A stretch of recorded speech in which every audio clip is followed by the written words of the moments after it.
In this video, I'll be talking about my first ever ayahuasca ceremony to help me overcome anxiety. So stay tuned.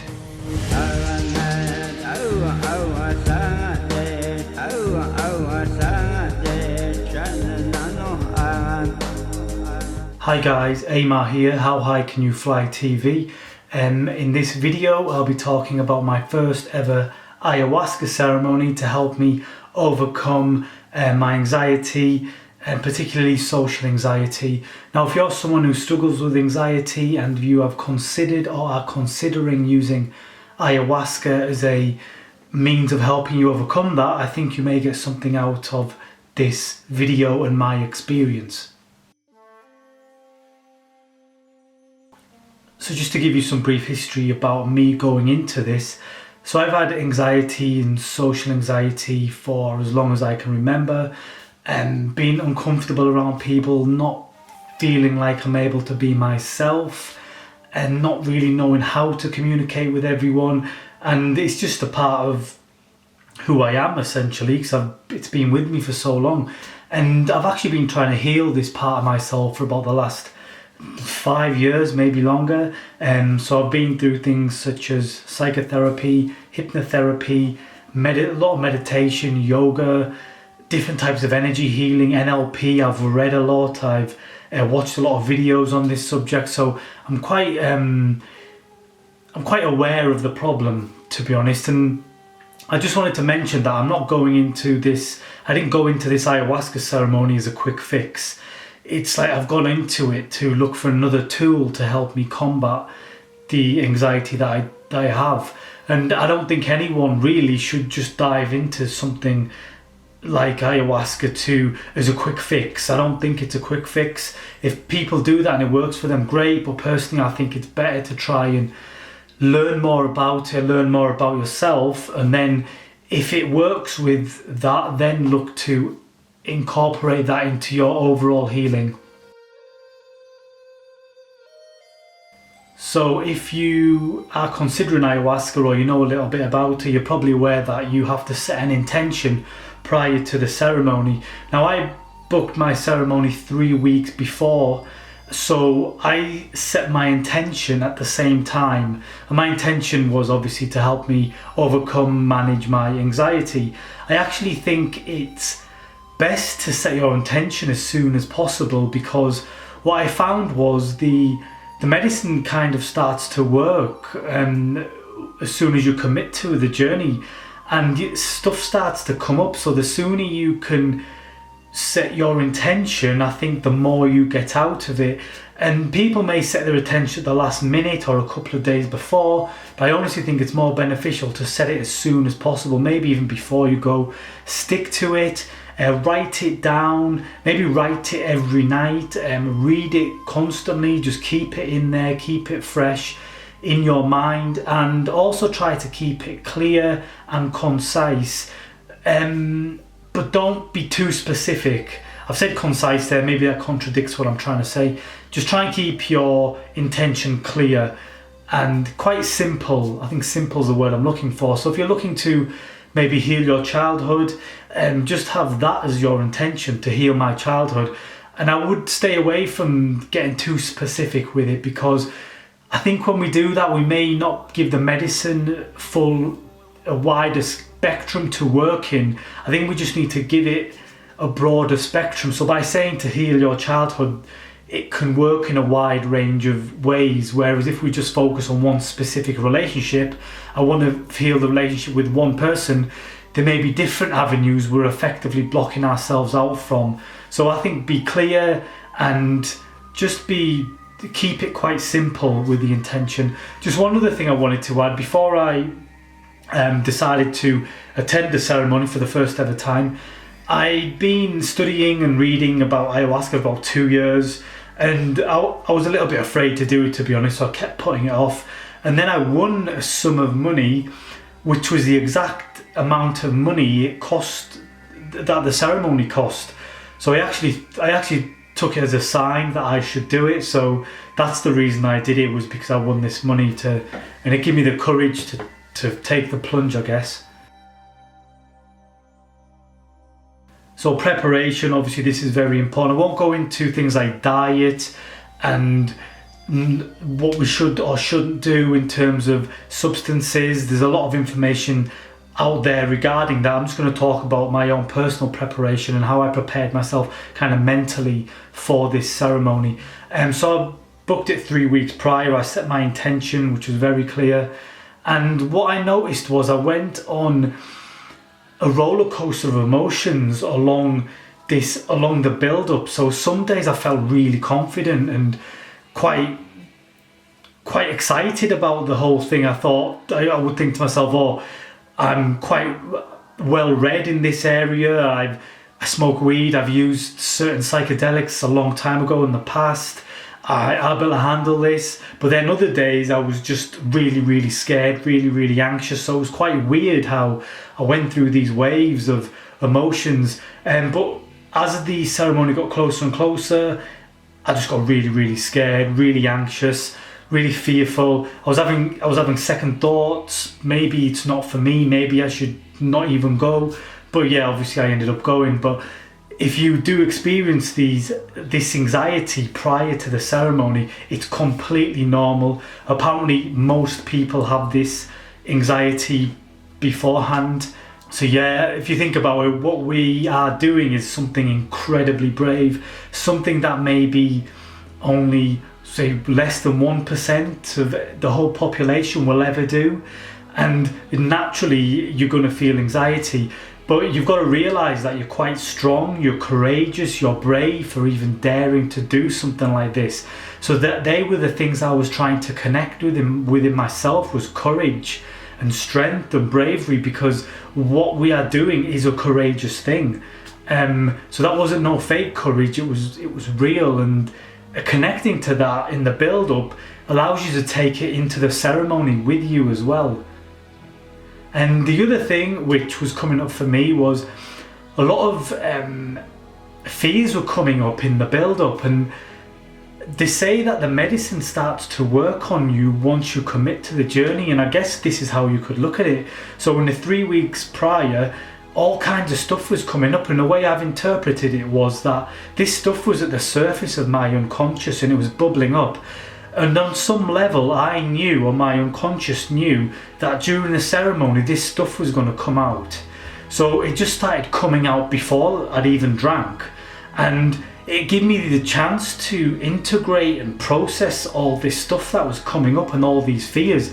And I would honestly say that I experienced growth in the build up to the ceremony. Before I even got there, I felt like I'd developed and grew, because I was processing and integrating all these things that were coming up, all these fears that were coming up. And the way that I did that was through meditation.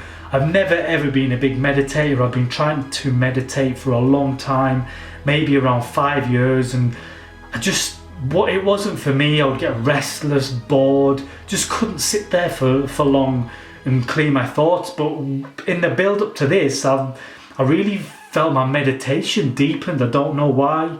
And I was meditating up to an hour and a half a day, every single day in the run up. And one thing this ceremony's taught me is it's taught me to meditate. And since I've completed the ceremony, which was a week ago, I've continued my meditation practice, and it's awesome. I get so much out of it. So I can't believe it. It's actually helped me to meditate, and I hope it's something I continue for a very, very long time. And if you're not a great meditator, it certainly helps. I would recommend using binaural beats. There's many of these tracks available on YouTube. There's many apps available for this, and trying to use the theta or the delta wave, and it really gets you into them lower kind of frequencies where you can really go and integrate and process a lot of things. So yeah, meditation is very, very important. So setting, so the place, I won't go into this too much, but the place I attended was very loving, very caring people. Once I got there, my anxiety was lessened immediately, because you could tell the people were genuine and they wanted you to have the best experience. And then that's when I realized the importance of a good, positive, loving setting. Is that in that place, no matter what would come up, the people around me were were there for me to support me through it, and there's no other place that I could have done that. Like, seriously, and that's why setting is very important. I would recommend you try and speak to the organisers or speak to people who've been to the same retreat or the same ceremony before you attend. So setting is very important to get the most out of this medicine. So now I'm just going to talk about the actual ceremony. So we got there was a group of around 15 of us, we all sat in a circle, and we all drank, and then we would all lie down. Some people would meditate on our individual mattresses. So I lay there for a certain amount of time, didn't really feel anything for about the first hour. I would hear people around me purging, vomiting, and that's when I started to feel a little bit nauseous myself, and I did start to feel like I wanted to purge and vomit myself. But with what happened with me was I was retching, I was trying to vomit, but nothing was coming up. And I would try numerous times, but unfortunately I wasn't able to let go. And this would become the battle of my whole kind of trip, really. So then I started to see visuals, colour, just weird stuff like the human body, just trippy colours really, it's the only way I can describe it. So the trippy colours continued, and I took a picture of my son, I have a son, and I would look at that, and then it would really get the emotions going in me, and then I would have moments of like deep sobbing and just releasing a lot of emotion through tears, and that I found that to be very, very kind of therapeutic, I guess, very helped me release. And then after about 1 hour and a half, it started to get a little bit dark for me. So the stuff I had come to work on, my anxiety, is obviously a negative part of me, and the medicine started to show me this because my intention was clear. I was expecting it, and so I started to get visions of like an evil kind of sinister circus, like bright flashing lights, a lot of black. If you ever seen the film Beetlejuice, it had like a Beetlejuice like cartoony vibe, but it was very evil and sinister. And there was ghost rides and different types of amusements. There was like very attractive, voluptuous women and like a ringmaster and trying to lure me in. It was all very kind of come in like to this place, and I just wasn't able to kind of go there fully. I would see things like just very evil things, like I've seen a goat's head, this satanic symbol, and I've started seeing things like that, and it was just very scary. And when I was presented with that, I knew I had to go into it, but I just kept pulling away. For me, the most scary part of this darkness which would come up was the sounds. So I would just start hearing loads of groaning. And one thing about ayahuasca I've read about and experienced is that people around you will be crying or sobbing or laughing, and your mind will take a small fraction of that sobbing and put it onto a loop, and then you could just hear this loop going over and over and over, and then put that into the setting of all these evil thoughts, and it gets very dark very, very quickly. And that's when you've got to look into yourself and think, shit, have I got the courage to face this? And unfortunately, at that moment, I didn't have it, and I kept turning away from it. And then I would turn away and not able to let go. And then I would just start thinking about things again, just thinking about my family. And again, maybe I would release through sobbing, but it just kept bringing me back to this darkness. And then they played some really fucking amazing music. And I didn't focus enough on the music, and I wish I had, because if you really start to listen and concentrate on the music gets dark as well, and it just takes you with it. And like I said, I wasn't able to let go, and for me, not being able to let go here into the experience was related to me not being able to let go with the purge. I knew that if I can let go into the experience, I will let go. I'll be able to vomit and purge as well, but I wasn't able to. I felt like there was something, or there is some deep emotion trapped in my gut, in my abdomen, and I have emotion in my chest area as well. I think the chest stuff is released through crying, but the stuff in my gut is only going to be released through a deep purge. And a lot of people couldn't purge, from my understanding. Some people can let go immediately the first time they go. Other people, it takes a lot longer. Some people get it done in a few sessions. For me, I wasn't able to release it all.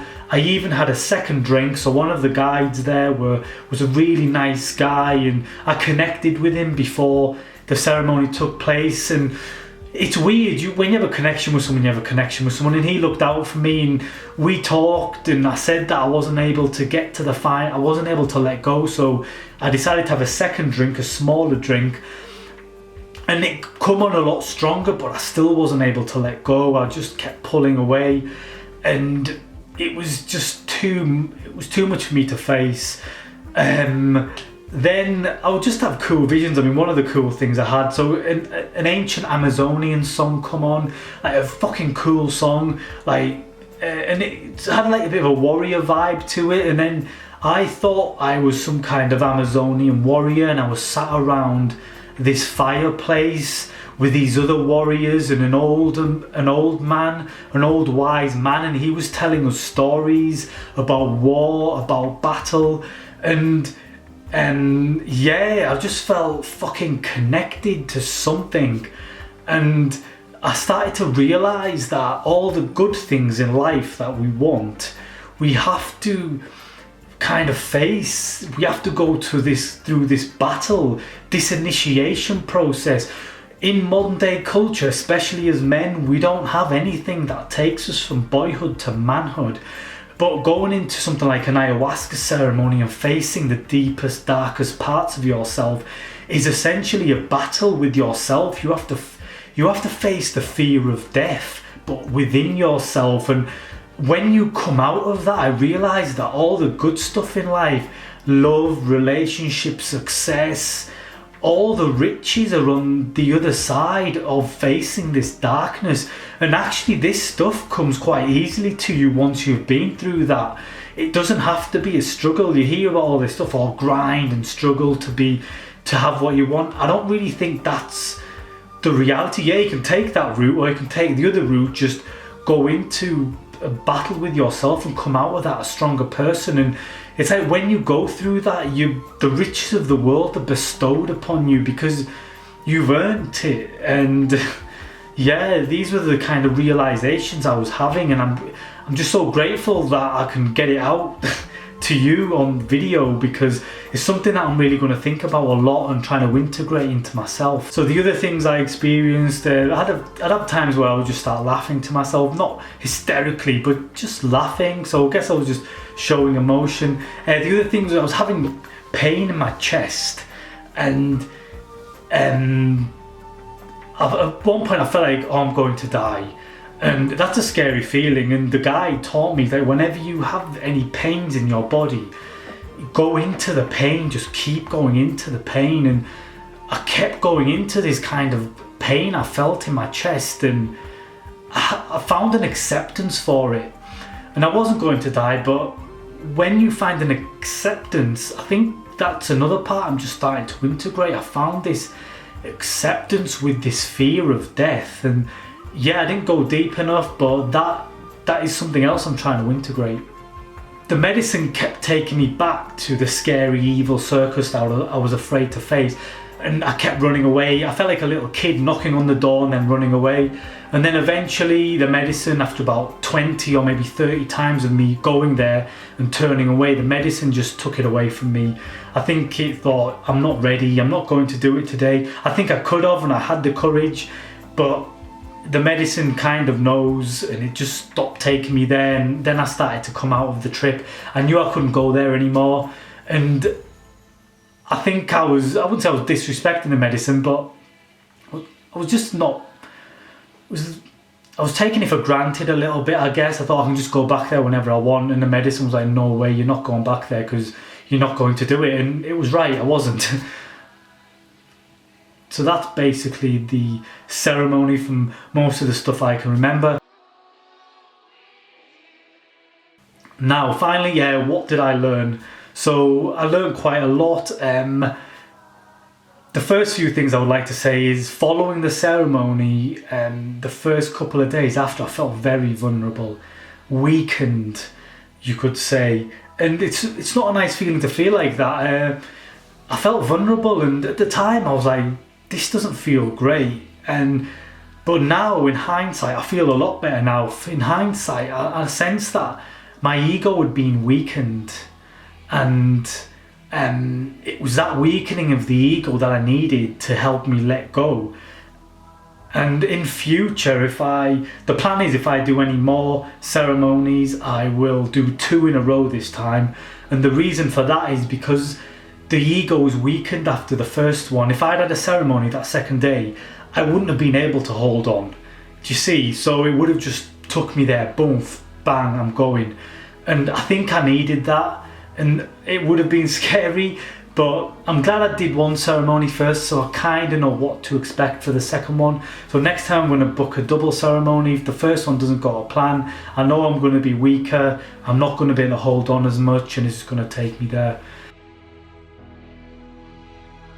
Initially, I didn't think I learned how to deal with my anxiety, but in reality I did. How do I deal with anxiety? How do we deal with anxiety? We learn to let go. We learn to have trust. Trust is another very important thing I learned from this ceremony. We need to start, especially people with anxiety, we don't trust ourselves, we don't trust the world, we don't trust other people, and that's why we're scared, that's why we're anxious. If we could just start with trusting ourselves, we would start to trust other people more, and we wouldn't fear, we wouldn't have as much worry, because we would feel like everything's going to be okay.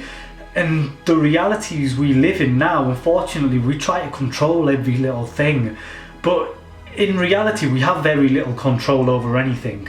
We think we're in control, but we can go out and we'll get hit by a bus tomorrow. It's not real control.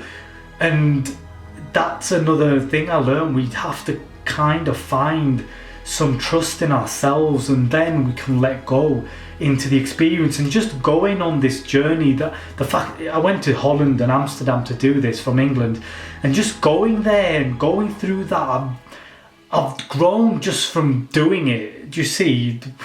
Just by going there, I've done it, and I've got so much growth out of just making the journey to dare to even do it. Because like I said, 99% of people will never do this. And to really want to face ourselves, there's so much, it's so empowering, and there's just so much growth in it. I mean, the message we must send to ourselves, our unconscious, is like, yeah, the intention that I want to heal this, I'm going to beat you, I'm going to overcome this. It's just so powerful. So yeah, to overcome anxiety, learn to let go, develop trust. I've been meditating on trust and letting go. And a couple of other things that I learned from the ceremony was that my trauma, or what I'm trying to heal within myself, is transgenerational. So I see it in my family. So it's something I've traced back about maybe 4 or 5 generations, because I see the pattern occurring in a lot of my relatives on my one side of my family. So what I'm trying to heal is deep, and it's going to be very dark considering it goes back so far. So I can't really expect to heal it in one go. But it just helped me realize. It also helped me locate where the pain is. So that fearful place it took me to is where I need to go. And on some level, I know that unconsciously. I know that place. I've identified the place I need to go to, and all the stuff I was seeing is just my unconscious. It's not reality. It is reality. It's a reality. It's my internal reality, but it's not. It doesn't have any external value, I guess. And it's helped me locate that. So I'm going to try and meditate and focus on that place, that darkness, and try to get to know it and get into it a bit more. And yeah, like at the minute I feel great. I'm really integrating everything. I'm meditating a lot. I feel like I've got a lot of energy. I feel like my consciousness, I'm more switched on. I feel good, and that's of one ceremony. So yeah, I just wanted to share my experience, and it's been a really, really long video. So if you sat through it, thank you for watching. If you've got anything to say, please leave a comment down below. Otherwise, like, share, subscribe, and I'll see you on the next video, hopefully. Thank you. God bless.